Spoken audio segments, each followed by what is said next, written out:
Доктор из Объединенных Арабских Эмиратов прочитал лекции студентам Башгосмедуниверситета и провел мастер-классы.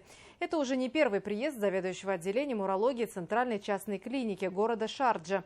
Доктор Эмад Ияд сам учился в России с 17 лет, считая ее второй родиной. Всегда тесно сотрудничает и с российскими специалистами, и со студентами.